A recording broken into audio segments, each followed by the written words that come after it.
किसके संग से क्या क्या जीवन में मिल जाता है। तो कहा गया, ज्ञान बड़े गुणवान की संगत, ध्यान बड़े तपसी संग कीने।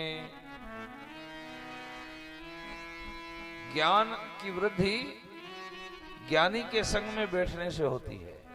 गुणी जनों के संगत में बैठने से जीवन में ज्ञान की वृद्धि होगी।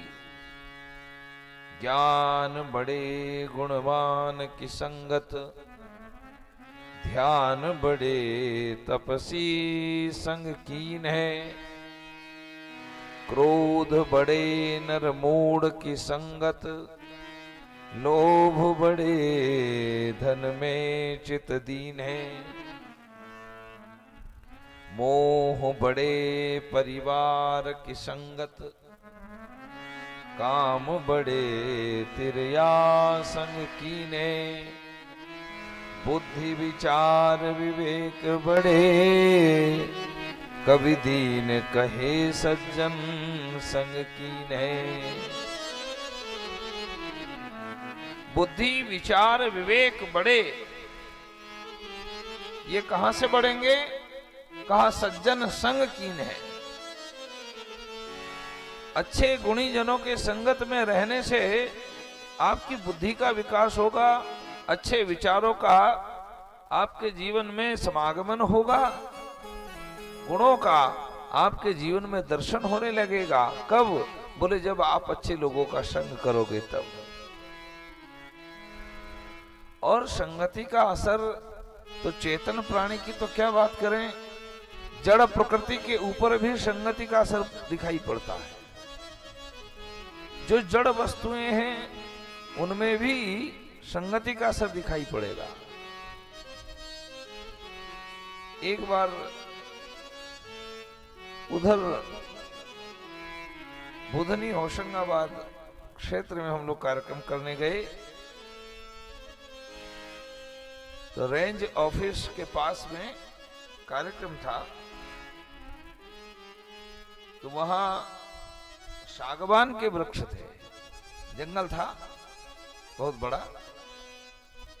तो सागौन के वृक्ष थे। तो जब हम घूमने निकले तो देखा सारे सागौन के पेड़ सीधे,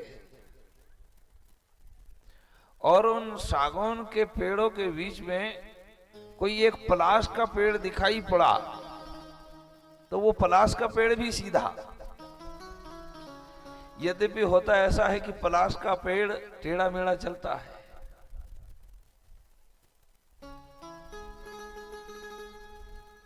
तो वहां एक महात्मा जी थे, उनके सानिध्य में हम आयोजन करने गए थे।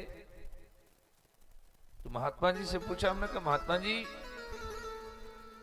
ये पलाश का जो पेड़ है ये प्रायः टेढ़ा मेढ़ा चलता है, पर यहां पर तो ये पूरा सीधा है, बिल्कुल भी इधर उधर नहीं गया।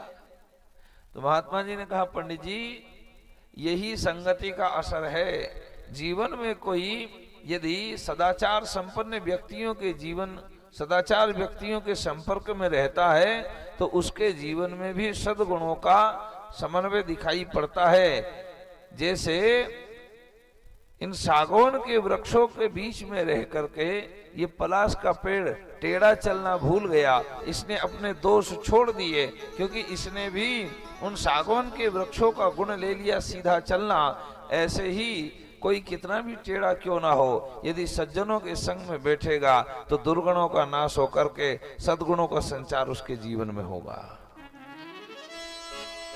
इसलिए सदैव सत्पुरुषों का, महनीय पुरुषों का, आदरणीय पुरुषों का, सदाचार से संपन्न पुरुषों का प्रायः संग करने का प्रयास जीवन में करना चाहिए,